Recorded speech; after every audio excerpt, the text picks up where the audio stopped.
What's Spanish for nice? By me, Felicity Thow. Buenos dias! I've been in Valencia for a few days to explore the city, get in some runs and fit in my obligatory New City Stadium tour. I heard all the best teams are 14th in their league this season, so don't even worry about it, Valencia CF. This was a solo trip because every few years I like to push myself out of my comfort zone and also read the maximum possible amount of books. This one truly was a voyage of discovery because it involved my bank card being blocked and an Airbnb host with far too many boundaries for someone who shares her apartment with strangers on the regular.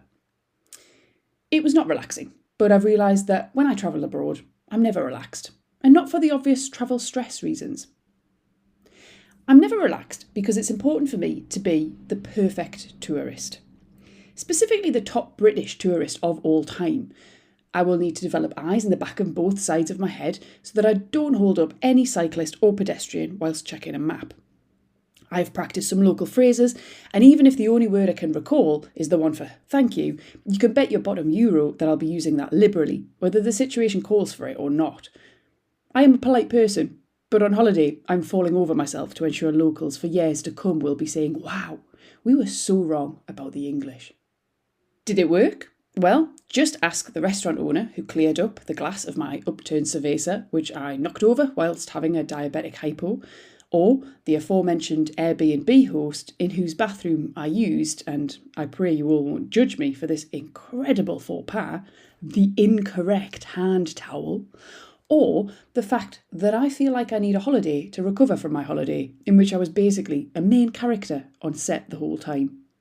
And of course, I left the Airbnb host 5 stars, not because it was an entirely 5-star experience, but because it felt easier and I didn't want to cause any issues, but mainly because I was a bit afraid of her, which is where my being nice turns into conflict avoidance and people pleasing. And that leads me perfectly to this month's MSKMag. James Horner is so spot on in his article, Physios are nice and it's killing our profession, that I can't believe it wasn't written about me specifically. But it's not all agreement and polite nodding. We're also seeing a growing appetite for doing things differently. In this issue, it's shockwave therapy and where it fits in modern MSK care. Have a read of Dominic Smith's article, Shockwave Therapy, a love-hate story, and everything in between. Elsewhere, we have articles about those who naturally don't fit the mould. Sue Julians has written about elite performance, but she's not talking about Olympians, more so the corporate athlete who balances sport with their city job. And when you think shoulder pain, you might well think rotator cuff, except if the patient in your clinic room is in their teens, warns Angela Jackson in her article, do adolescents get rotator cuff tendinopathy? If there's one area where trying to make people fit the mould has caused more harm than good, it's in chronic pain.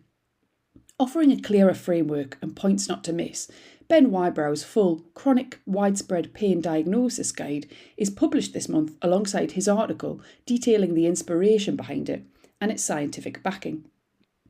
So perhaps the goal this month isn't to be the nicest physio in the staff room or the tourist in the taverna who never gets it wrong. Maybe it's less about being nice and more about being genuine, kind and constructive, even when it feels less comfortable in the moment. MSKMag this month though?